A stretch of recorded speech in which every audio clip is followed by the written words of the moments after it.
thank you for being here for today's big announcement, something we are very, very excited about. Let me start off by just saying that our downtown is thriving with so much more on the way. We have a lot to be excited about. Development along the North Bank is now recentering downtown right in Riverfront Park. More people are enjoying events, conventions, and shows. And investments in hotels, restaurants, and other venues are just creating an ever-growing vibrancy. We have an awesome downtown. And even with all of that excitement and energy, our downtown can be so much more. It is a serious concern that I heard over and over again last year. I spent most of last year out in the community talking and listening to our residents, and I still hear of their concerns today.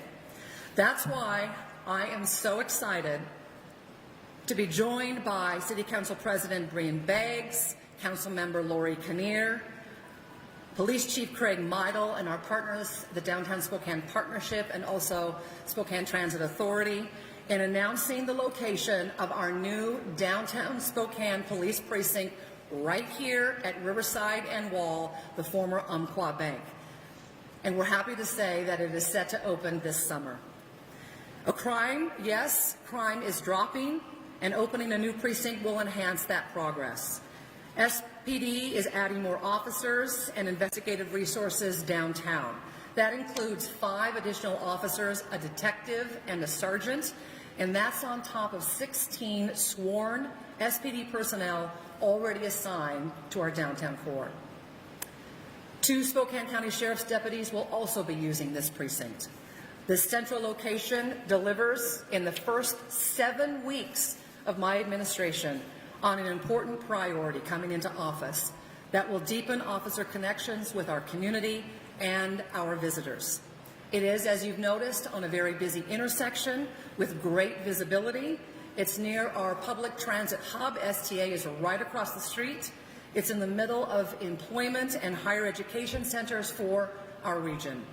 And with more than 50,000 employees who work downtown every workday, more than 11,000 college students, nearly 200 fantastic restaurants, retail and entertainment venues, and also more than 13,000 residents.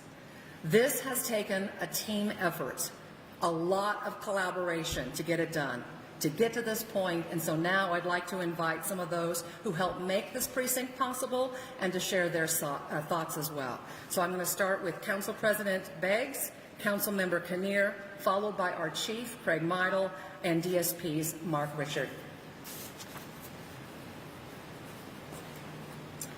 Thanks so much, Mayor. It's been great to partner with you and your administration and so many people in this room.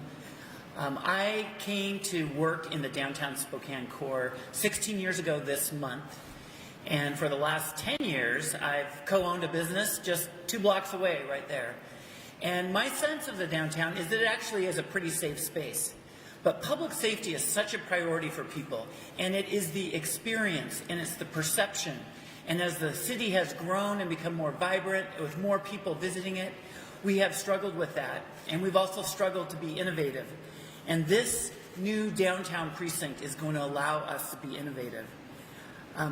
This downtown is the center of our city, it's the center of our region, it's even becoming a center of our state.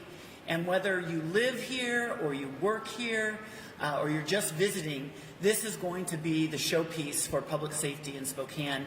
And I was just telling the mayor that I said it won't be that long from now that we'll be featured in some magazine saying Spokane again, leading the way. And I'm really excited for that. This place is going to allow us to do our co-deployed teams where we're matching up behavioral health experts with our police, with the Sheriff's Department. You are going to experience a new sense of safety. You will see officers walking our beat. You will see them riding their bicycles. You will see their patrol cars here. You will have access to people at almost any time of day. And our transit riders, who are increasing all the time, will see this as a safe space. So I just thank all the people who helped make this happen. And I'm going to turn it over to Councilmember Kinnear. Thank you. Thank you. Lori Kinnear, City Council for District 2. I'm also Public Safety Chair and a former board member of DSP, and I want to tell you, I feel safer already. Look at this. As the chair of City Council's Public Safety and Community Health Committee, I am really thrilled by this announcement. Relocating the police precinct to the downtown core demonstrates the city's commitment to public safety in this neighborhood. It's essential that this move is coupled with the mayor's recommitment to a neighborhood policing model downtown. This model, which includes officers on bike or on foot, facilitates more interactions between officers and individuals in the neighborhood, including residents, business owners, workers, commuters, tourists, and people experiencing homelessness. Moving the police precinct alongside this new policing model signifies a strengthening of both the safety and perception of a safe downtown. I want to thank the mayor and her administration and SBD for being willing to think differently about some of the foundational elements that help our police officers keep this neighborhood safe, healthy, and vibrant. And now let's hear from Mark Richard, President of DSP.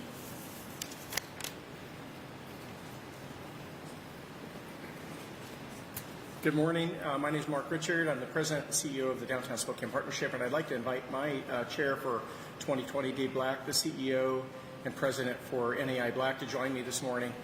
This is a huge moment for us. We have been working, as the mayor mentioned, a long time to get back to this point. I can't tell you how excited we are in terms of the support we've received from the council and from the mayor's office, this really bipartisan focusing on the importance of downtown, not on politics, and making this happen so quickly into your administration, Mayor. So thank you for your incredible leadership. Also want to mention just real quickly, we have a number of CEOs and corporate executives standing behind you and off to the side of the cameras from several different businesses and property managers from major buildings in downtown Spokane. As the mayor mentioned, not only is downtown the hub of employment, we have over 1,300 individual unique businesses in downtown. I know that the CEO for Visit Spokane is with us today. Well over 1 million visitors come to the core of downtown each and every year. And we are standing right in the epicenter of that. We are on the highway, if you will, between three major hotels and the major shopping center in downtown. We are standing a half a block away, really, from the highest concentration of employment in the entire downtown area. So it is important that this precinct reside here. And again, I just want to thank the council and the mayor for your leadership in bringing a long-term solution for making sure that our streets are not only safe, but as is mentioned, they feel safe. And that's probably oftentimes more important. And really what we're facing today is that sense of safety. So thank you, Mayor. And if you don't mind, I'll have the chair say a few words. Well, I'd just like to thank the mayor as well. She ran on a campaign promise, and she's doing what she promised, and we appreciate that.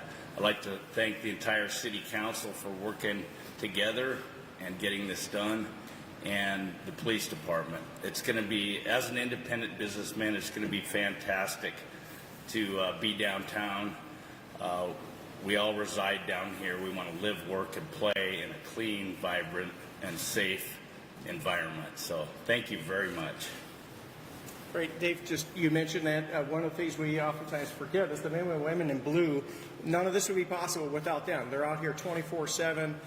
They're going into the scene as we're trying to seek shelter. These men and women are helping keep us safe, and so our sincere gratitude to the chief, to the captain, and to the entire team that works downtown. Thanks. Thank you, Mayor.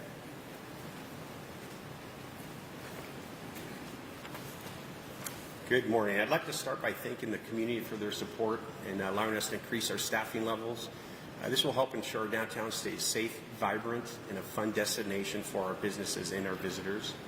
This announcement is the beginning of an exciting evolution that the mayor and city council agreed was important to our downtown businesses and our visitors.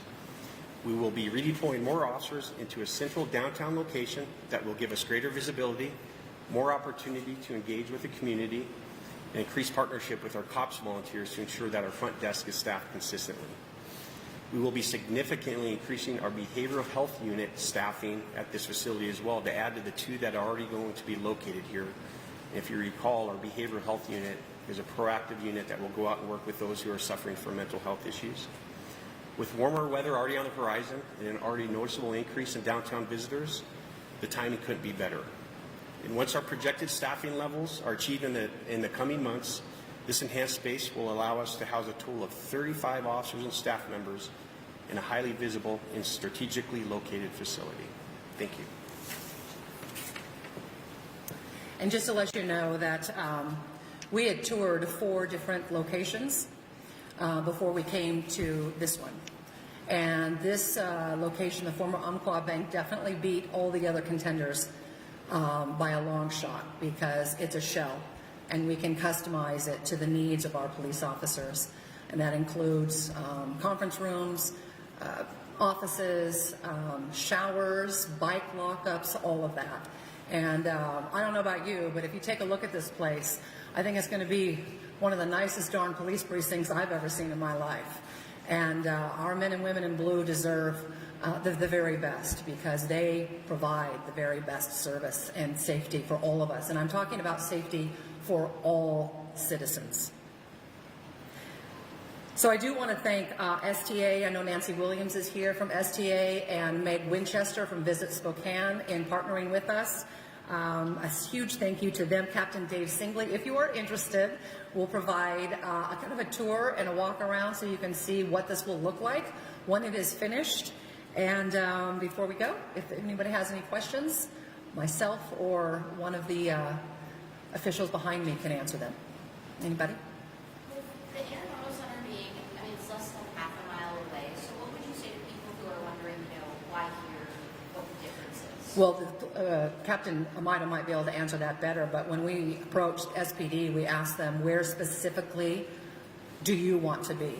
And this was the core of where they see a lot of their activity and where they wanted to be closer to make those quicker responses. So location, location, location wasn't the intermodal. It was right here.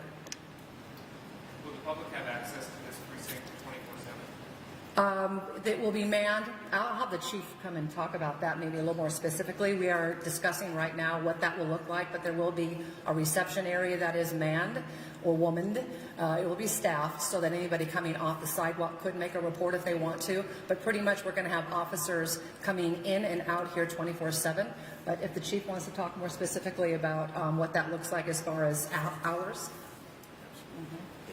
So yeah, you will see increased staffing levels here at the precinct. One of the things that we'll do is we obviously want to make sure that we're using the resources the city gives us in the form of staffing in the most efficient way possible. So there'll be some experimenting on when is the facility most used, when does it make sense to have it open, and if, let's say, for example, in the middle of the night it doesn't make sense for us to keep the facility open because there's no visitors, then rather than have an officer specifically stationed at the downtown precinct, we would rather have them being proactive out in the streets. But there's going to be somewhat of a learning phase there as well based on what are the needs of the downtown area and some experimentation to nail down specific hours.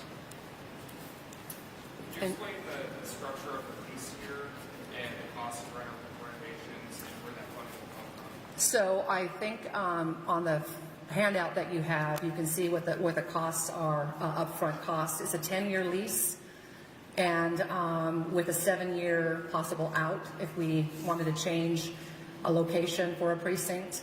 The costs, we have IT costs are factored in the amount that you see there. It's a $295,000. That includes costs outside of the amount of money that the developers gave us to build this facility out. It also includes IT, which is quite a hefty amount. You can imagine that the police department requires a lot more IT than most businesses do. And we wanted to make sure that once we started tearing things up and providing that support and infrastructure for them, that we were also looking to the future. So we are upgrading in some areas on that as well. And we're working with the Downtown Spokane Partnership to provide furniture.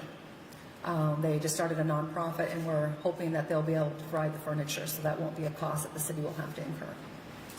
I'm in open community engagement. Do you have any idea of what that will look like? Pardon me? Community engagement, do you have any ideas of what that will look like? With the police officers? Well, as far as community policing? Yes. Oh, yeah. I mean, this is what we want. We want a more visible police force, and we want our officers out on the street, foot patrol, bike patrol, engaging with our business owners, with the people who work downtown, the people who visit downtown. And so I think it's that one-on-one engagement that is extremely important. And I think the visibility will make a huge difference into people's perception of being safe downtown. And again, I'm talking about all citizens. Will there be more patrols, bike patrols as a result of this move, and should be increased staffing? I can't hear you, I'm sorry. Will there be more bike patrols as a result of this precinct move, increased staffing? I guess the specifics in terms of what Well, I think that's something that the chief is going to be considering as we move forward and what that will look like. But visibility, definitely. More officers on foot patrol, more officers on their bicycles. So yeah, that's the goal. Is this just for downtown? I mean, is this going to affect officers patrolling on the north side, the south side? This is downtown. This is downtown, yes. So 35 officers are going to be here. Where are they coming from? Well, there are already 16. I think there's in the handout that you have, there's already 16 that are assigned to downtown. We have 7 more on the way because of the levy. And then we have the behavioral health units, including Spokane County Sheriff's deputies. And so the 35 number is up to 35, but right now we're looking around 30. Yeah. I mean, being across from the STA class, I know that this was a place that was kind of brought up in terms of perception of safety.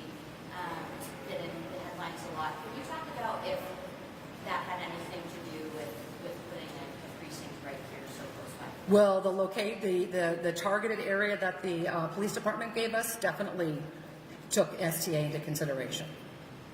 Yeah. They were all along Riverside, as a matter of fact. All along the street. Right across the street there. And we could probably give you, if you actually want the exact addresses, we could make those available to you. I don't have them off the top of my head. But one of the issues, too, we have a lot of commercial vacancy. So we had 4 options just on Riverside within a 2 or 3 block radius. I know parking was a concern as you were looking at potential locations. Can you explain how that'll work here? Can't specifically yet. We're in discussions with STA on that, and we'll be able to make an announcement in a couple of weeks more specifically on what that looks like. But some of the parking for our officers will be out here right on Riverside, which is we want that visible parking. There may be some space on wall, possibly, and also on post. Will you be using the whole building or just the main lobby area? I'm going to have Captain Singley give you a tour specifically so you can see exactly what it looks like. So it's taped out right now in blue tape. No, we're not taking the full amount of the space. We wanted to leave the building owners some retail space available. For example, this corner right here, prime retail space because it's on the street. We didn't want to take that. We wanted them to be able to fill it. And we think they're going to be able to do it much easier with the police precinct right next door. So you made reference to the developer giving the city some, is it money that this developer's giving the city? You know, a lot of times when you come into a space, developers will allocate money so that you can start the infrastructure and the construction costs, and then oftentimes those costs run over that amount, and you make up the difference. So yeah, there was about $235,000 that they allowed. Anybody else? Thanks for coming here. Captain Singley is going to give tours. If you guys want to do a walk around and see exactly what it's going to look like when it's filled, we hope to be open by July. So we'll do another announcement when it's all finished and you can see the finished product. Thanks for being here.